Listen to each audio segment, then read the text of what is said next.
Sex is the highest energy that you're ever going to create, right? It literally creates life. When y'all having sex with people and you're saying, that's a spell. A lot of men, and that's what I mean. Men practice witchcraft all the time on these women. That's why these women go crazy. And he's like, oh, you acting crazy. Well, you told her, this is my, and she said yes. And now you are tethered. And you don't even know why you're going crazy because that guy treats you like crap. Tethered. That's the soul tie. That tethering is the soul tie. Y'all literally made a pact. Sex is the highest energy that you're ever going to create, right? It literally creates life from sex. So if you are saying chants, because that's literally what that is, while you're having sex, that is a whole ritual. He owns you until you break that soul tie, which most people don't even know how to break the soul tie. They don't even know that they have one. They just are living with it. Bro, they not telling y'all everything y'all need to know about a soul tie. A soul tie is really just an energy transfer, a spirit transfer. That means y'all souls, once y'all do what y'all do, y'all souls become married. You probably didn't physically marry her or him, but once you have sex with them, you marry them mentally and emotionally. That means all the demons that you got go to them, and all the demons and spirits that they got go to you. That's why it's so hard to break that. Because a soul tie ain't just loving somebody so much. A soul tie is transferring of energies, spirits.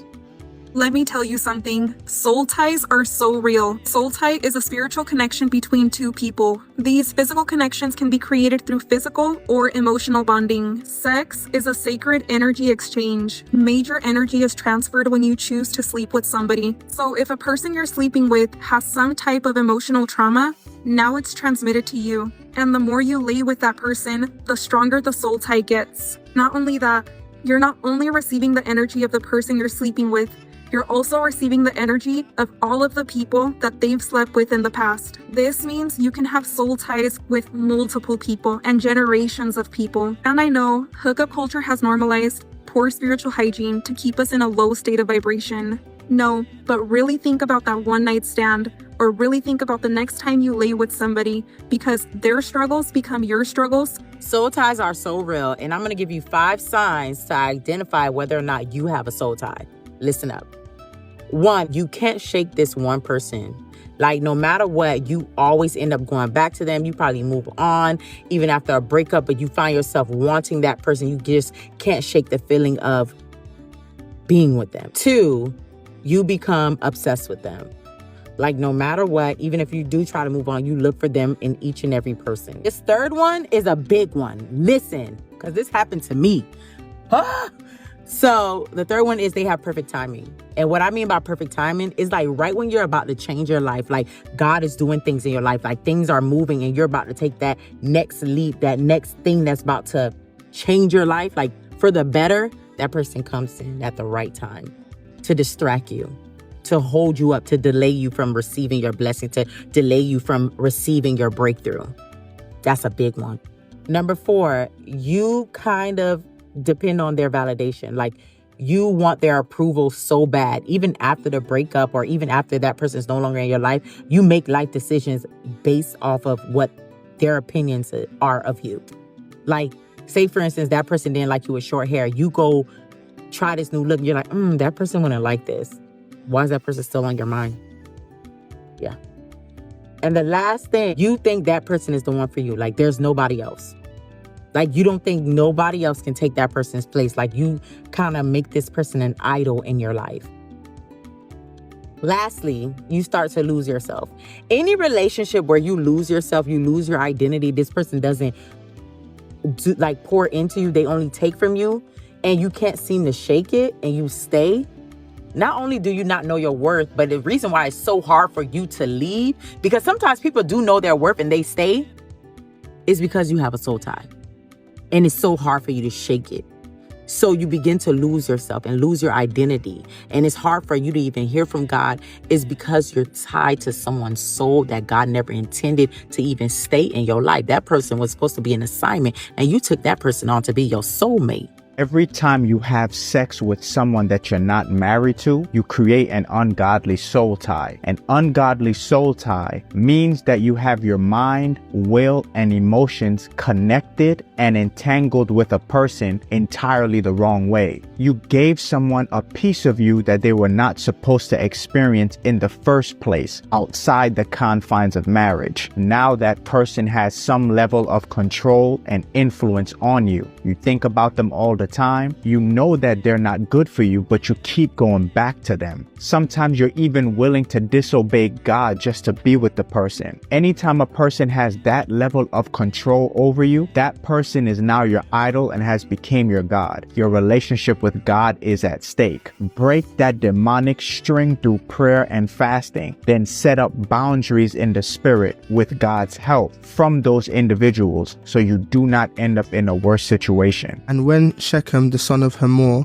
the Hivite, prince of the country, saw her, he took her and lay with her and violated her. His soul was strongly attached to Dinah. Oh, this is NKJV. That's good. Soul is strongly attached. That's still soul tied. But if you find it in KJV, it says soul cleaved. Cleaved. But that's just biblical proof that souls can tie. Because the soul tie is happening when? After he's defiled you. After the sexual intercourse. It's called intercourse because you step into my course. One thing that can be passed on in a soul tie is the exchange of personalities. Yeah, I've heard that. Yeah. Definitely. Or the passing on of a personality. Yeah. And then expressions and emotions start to take place based on that impartation. Because remember, two became one. So because of that now, one of the quickest ways to kill your soul or even start to destroy your soul, keep fornicating. You find that you start to desire things which are outside of your normality, what's norm. It's quite abnormal. And the reason why you're desiring those things isn't because you consciously made the decision, but it's because a soul was cleaved to you. And that characteristic, that personality is now expressing its demands. I have a friend, he told me a situation in which when he was in university, he fornicated with a certain girl. And after fornicating with that certain girl, 2 weeks later, he was on the phone to that girl, calls her, "How are you doing?" "I'm fine." She asks him, "How's he doing?" He says he's fine. He then goes on to ask her, he says, recently I've been very attracted to a strange sort of genre when it comes to adult films. Because, they still talk dirty. And when he tells her his preference on adult film sites, she says, "That's my favorite." She said, "That's my favorite." Mercy. He was unaware that it had been passed on. There's a harloting spirit which can be passed on to people, which causes them to crave abnormal things. So some of you have unrealistic expectations in friendships and relationships based on previous relationships you had. Very true. Previous friendships you had. And so now you desire things from someone else, which is not found in someone else. And it's as a result of the transmission of wrong personality and wrong characteristic traits. So this is a disclaimer that this video is for people that is serious about breaking a soul tie. If you're not serious, you're on the fence, this video is not for you because you actually have to put these things in practice to break a soul tie. We're going to talk about just how dangerous a soul tie is, the steps that is necessary for you to break them. It's not going to be easy, but it's necessary, and you'll break those soul ties for good and cleanse yourself, okay? But before we get into that, first, hey friend, welcome to my channel, Green Elude Mental Gems. This channel is dedicated to leveling up in all areas of your life. So let us learn together, read together, but most importantly, grow together. Now, without further ado, let's get into this video, okay? So I had to take my dandy notes. For you guys that don't know, I did a video on soul ties, which I will have pinned in the comment section for you guys to go watch, where I already talked about the scientific, physiological, the medical, spiritual, and biblical research behind soul ties, and how it's not a Christian thing or a biblical thing alone, but it is now the science community and the medical community is backing it up as a real thing, and it affects especially women psychologically also. So you might want to check out that video, and I have all the research in the description in that video after you're done watching this. If you're still not sold on what soul ties is and just how crazy it is and how it affects your life, you're probably stuck in life, you have demons attached to you, all these things from these soul ties, and you're not even aware. Check that video out. It's pinned in the comments. We're also talking about toxic attachments. But a lot of people think that soul ties are just intimate, sensual. Yes, that plays a major role into it as well, but it's not. It could be a very deep emotional connection with a family member, a friend, or people in your life as well. It doesn't have to necessarily be intimate and sexual in nature, if you catch my drift. By definition, a soul tie is emotional bonding, deep emotional connections, such as strong love between a family member, a friend, or a lover, are thought to play a significant role in the formation of soul ties. So it's not just the sensual bit that people like to focus on. Because in this video, we're going to talk about toxic attachments. And toxic attachments could be in the mother to daughter, daughter to father, son to mother, son to father. There's a lot of toxic attachments with those two, like those extreme mama's boys to the point of toxicity, those extreme daddy's girls to the point of toxicity, etc. Or they're attached to their mom. They call them Velcro daughters, but it's like the daughter's so attached to the mom, and sometimes there could be toxic traits there.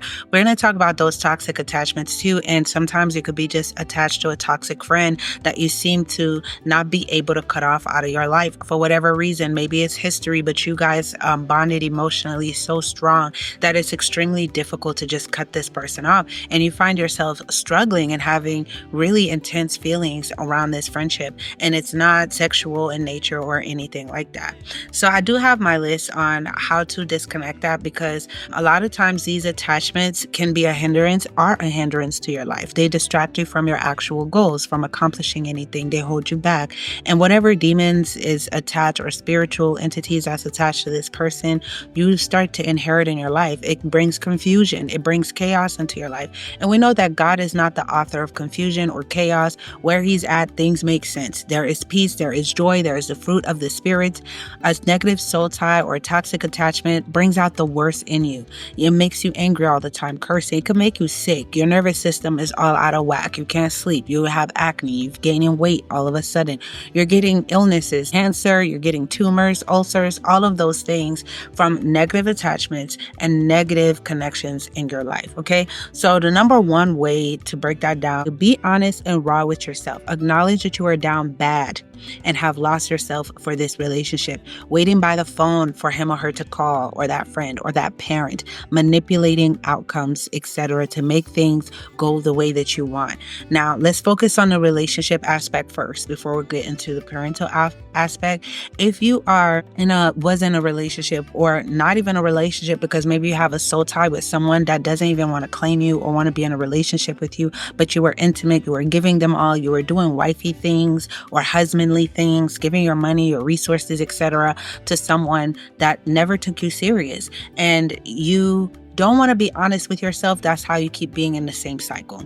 I'm telling you right now, if you clicked on this video, there's a part of you that's being honest with yourself, that you recognize, okay, I have a soul tie. So you're already doing the first step. That's great, because you clicked on a video like this. But I'm telling you, you're never going to heal if you don't know that you're sick. I always say this is a quote I live by. I want it written on my tombstone when I die. How you're going to heal if you don't know you're sick? You can't heal what you don't know is a problem, right? So to be aware, to be honest with yourself, look at yourself in the mirror. Don't sugarcoat it. Don't be cute about it. Don't be all, whatever. Say, hey, listen, I'm down bad. I'm sitting here waiting by the phone for this ninja to call. He's not calling. I'm looking and obsessing over his social medias. I'm obsessing over what she's doing today, or, who she's talking to, blah, blah, blah, blah. My life starts to revolve around this partner. this is toxic. This is crazy. This is something, I'm not myself. I don't like who I become when I like somebody, or when I'm attached to somebody. I become crazy. I lose my mind. I've already emotionally bonded with this person to such an extreme level.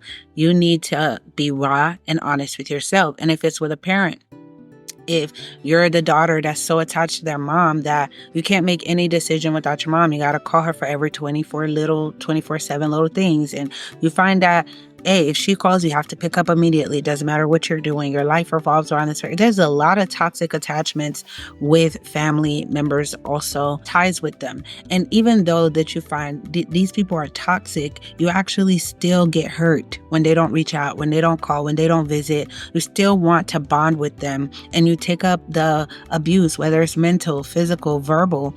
Even on holidays, your heart is pumping fast because you're dreading going to be around them in holidays, but you still put yourself in that same position. You have to be honest with yourself. I'm down bad. I'm spineless. Why do I put myself in a position to be in this toxicity where it's not reciprocated, the love is not mutual, and I have an extreme obsession? The problem is that a lot of you guys are also obsessed with love, the idea of love. And I did a video about that. Be honest with yourself. That is the key. You cannot heal if you don't know. The second one is allow yourself to mourn the relationship and attachment. Let it out, cry, and be embarrassed by your decision. Allow yourself to feel that embarrassment. A lot of us don't like to be honest with ourselves because we're embarrassed. We're ashamed. How could we have let people hurt us this long? We're ashamed to admit that we were weak, that we're down bad, and that, oh, this is not a good look. You're extremely emotional. This is embarrassing. Like, feel the embarrassment. Feel the embarrassment. The worst person, that's another quote I live by. Let it stay on my tombstone. That's a Kareem. I don't know if somebody else said that, then great minds think alike. But I've been saying this since I was a little girl. The worst person you can lie to is yourself. That's the worst person you can lie to. There's a lot of embarrassing situations I have found myself in. I have placed myself in that is just, listen, I'm embarrassed. I'm embarrassed, and I have to feel that embarrassment. And you don't always have to describe your embarrassment to people. They might not even understand it. But you, to yourself, allow yourself to feel that embarrassment. Cry about it. Don't be embarrassed to cry. Like, we be alone. I used to be alone, and I'm like, I'm not going to cry over it. This is stupid. Why are you crying over this person that just hurt you? Or maybe you just got into a really bad argument with a family member or a friend. And you're like, why am I in this friendship? This friendship is so toxic. I've been taking this for years. And you're getting emotional, but you don't want to cry about it. You're holding it in, and this is what keeps repeating the cycle. Cry about it, relieve, let it go. You don't know how easy it is to get over people, get over things and situations when you allow yourself to grieve and mourn. You guys prolong your deliverance by holding it in. Someone who never cries, who have pent up emotions, pent up anger, pent up rage, you walk around angry and holding that heaviness on you. Now that soul tie has become a toxic mark of your personality, your character, your life. Why? Because you're not releasing the emotions. You have to feel the uncomfortable feelings. And one of those uncomfortable feelings is embarrassment. You have to feel embarrassed that, how did I end up in this situation? Third is, once you have grieved, forgive yourself. Forgive yourself is the next step. You have to forgive yourself. Don't sit out here. You've already acknowledged that you're down bad. You're embarrassed. You're all of this stuff. And then you sit in that cycle of still keep thinking about it. Forgive yourself for what you didn't know. Okay? The Lord done forgave you already. The Lord done took your sins, threw it away, made it like the mist. The Lord promised us so many times through Bible verses and to scripture that, hey, all your sins, I washed them away. This is why I died. I forgave you for this, blah, blah, blah, blah, blah. Forgive yourself for what you didn't know. Forgive yourself for the people pleasing. Forgive yourself for the toxicity you allowed in your life, the toxicity you participated in, all the embarrassing things you did. Like, dang, I was down bad. I did this. I tried to manipulate situations and all of those things. But you know what? I'm better now. Now that I know better, I forgive myself and let it go. Because you cannot forgive others if you cannot first forgive yourself.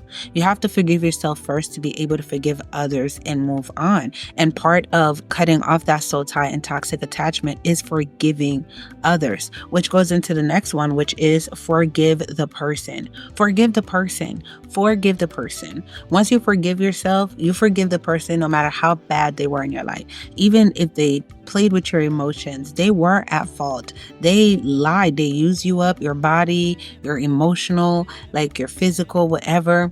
And even if, it's a parent that hit on you or they were absent, they weren't part of my life. They missed my football games, or it's siblings that are jealous or envious, or it's that toxic friend that's just be like, you know what? Everybody has their own struggles, their own fights. They have their own reasons for being this toxic. And we fight against spirits and principalities and not the flesh. I forgive this person. I forgive myself. But I'm telling you, it's going to be extremely difficult to forgive that person or those people if you cannot first forgive yourself. Forgiveness starts with yourself. And you're not forgiving them for them. Don't look at it that way. You're forgiving them for yourself and for God. You know you have to be in right standing with God.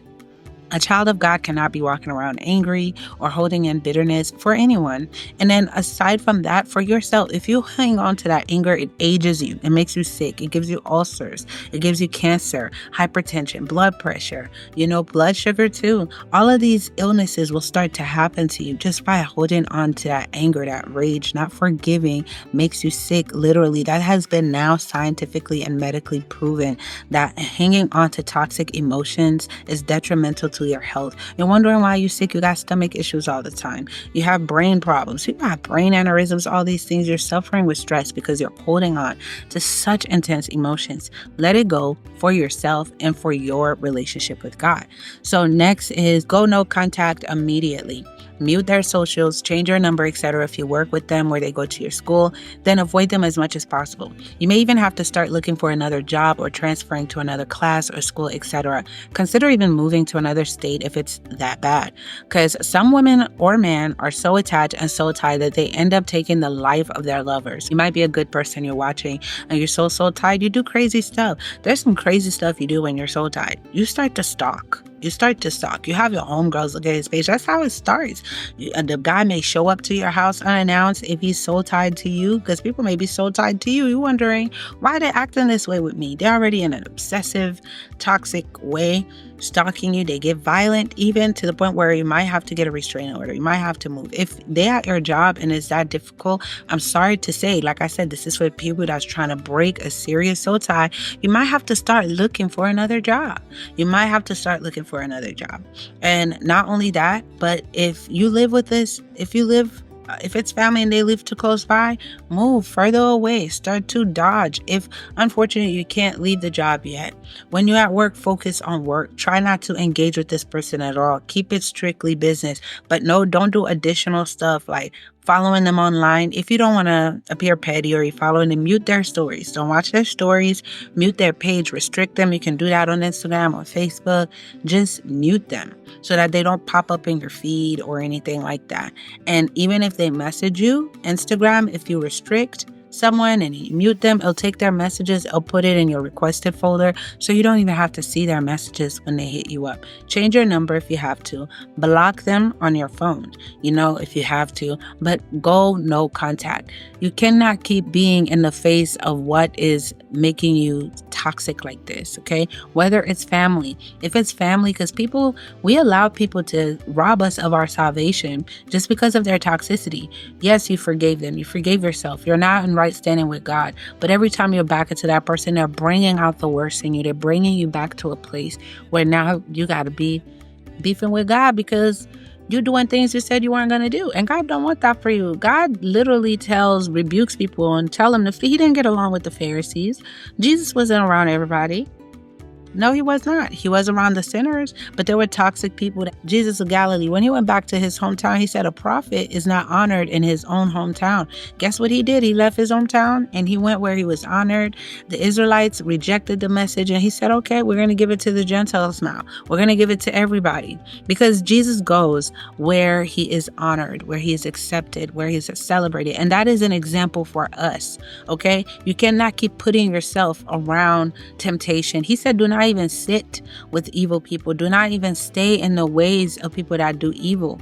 To guard yourself. I did a whole video on this recently, but it talks about just the type of people, the type of friends that God wants us to be around and stay away from. Okay.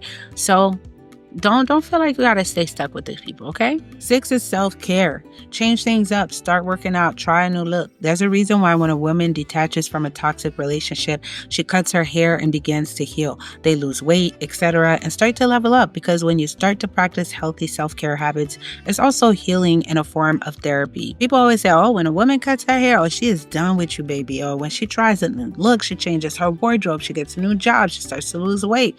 It's the same for men. They cut off toxic attachments, whether it's family, with friends, whatever. They cut off that group of people. They cut off, that bad relationship. And you see they start to glow up. What's going on? Why are you starting to glow up? Because they were weighing you down, keeping you so depressed that you were at your worst. And you get a boost of energy when you cut off toxicity. It's kind of like God rewarding you for finally letting go of that toxicity. And you could tell, I'm always somebody that can tell when someone's in a happy relationship or a happy home life situation, or they have positive friends. It shows on their face. They glow different. They're smiling. They're happy. Like you can tell, like they're focused on their fitness. They're focused on their eating habits, etc. They just glow and thrive differently. But when you're in toxicity, it really does show up on your face. I did a video about boyfriend air when you're in a toxic relationship with a boyfriend. Y'all should check that one out too. How being in bad situations really show up, like being in a toxic home, having toxic friends. It shows up on your face. And when you cut them off, it works. But in the process of cutting off the soul ties, start working out. Start eating differently. Start trying new hobbies. Go horseback riding or something if you've never been. Start going to the park and pick up painting, write poetry, do creative things, and tap into your creativity. Take care of your fitness yourself. Don't just sit around and mope all day and not do anything about it, not fix yourself, and just think of the worst. A lot of times the women will find, and men too, that they start to lose the weight or start to do better for themselves as a I'm gonna make you wish you never left me type of thing. Like it's like the revenge body, that's what they call it. But in the process, they find that they're healing. It's like they tricked their own mind into healing. They didn't even realize it, because there's something about working out that is healing. There's something about taking care of yourself that is healing. And they don't even realize that, oh, I'm so healed, I don't even care about this person anymore.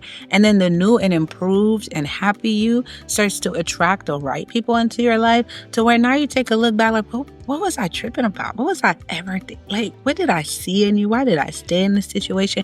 You start to be disgusted because you realize the unhealed, the unrevised version of you was what was attracted to this. And then, eventually once you really move on, these toxic attachments, even family will see you thriving, making money now, taking care of yourself. Oh my goodness, they want to come back and attach themselves to you.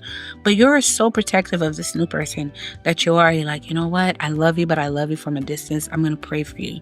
I'll be kind. I'll be there if there's like emergencies and stuff, but let me still protect my peace, because why was I fighting so hard to have a relationship with a father that doesn't care about me, or a mother that abandoned me or left me, never checked up, or siblings that keep bringing up toxic things about me or stealing from me and stuff. You just become so healed, you don't want to be around those things anymore. The last one, number 7, perfect number 7, is prayer. Okay. You're going to need God so you can stay strong through this process. And you can only stay strong through this process through prayer. You cannot do anything alone. Pray about every little thing throughout the whole process. Just talking to God instead of talking to friends. And it's tough to leave people alone, but you just do it. You move on. Cut off those toxic attachments, and you're better for it. You have to pray. It is very poor spiritual hygiene. I love this quote. I don't know who said it, but it is poor spiritual hygiene to give everyone access to you. You cannot. You are a vessel. You decide what you fill that vessel up with. The Spirit of God, okay? The fruit of the Spirit, positive friends, positive people in your life. You cannot allow your vessel to be open to negativity, toxicity, people who don't appreciate you for your worth, who don't value you, who wants to use you, who don't see you as a gem that you are in their lives, don't have an attachment with you, but you have an attachment with them. And even if they have an attachment with you too, because you could be so tied to someone who's so tied to you, and y'all know y'all not good for each other, but y'all keep coming back. And you think it's love because, oh my goodness, I said God will never bring you somebody that leads you to sin or that brings chaos into your life. That's not biblical. That's not the Spirit of God. He's not the author of confusion. He will never bring you a confused man or a confused woman. He will never bring you someone that brings out the worst in you constantly. That's not the Spirit of God. So those toxic relationships like the Christian Rocks and Blueface, oh, but they keep coming back. Oh, he never gonna leave her. He love him some this. You know, people be talking about a toxic man keep going back to the same woman. Oh, he can't leave her alone. Yeah, because she allows it. It's not love. God didn't bring that to you. Y'all just so tied. Y'all trauma bonded. Y'all emotionally stuck with each other. Y'all gonna hold each other back. It's a toxic union. And eventually you're gonna see it before it's too late. You're gonna see it before it's too late. And you have to be very cautious of disobeying God's voice when he shows you that you're in a toxic situation. Because God will show you time and time again, give you sign. And I told you what's the biggest sign. If the person is leading you to sin, leading you away from God, you don't need no other sign. God will show you, and you disobey, then he will leave you to your will, because God is a gentleman. He doesn't force anyone. I knock. If you open, I will come and dine with you. But if you reject, I will give you a way to your passion. And then you will see God's way was always the best way. His will for you was always the best for you. This is all I have for this video. I'm interested to see if you have any more tips on how to break a soul tie, but this is definitely the true and tried way. You just have to be honest with yourselves. I love you guys so much. Thank you for tuning in, and I will see you in the next one. Mwah.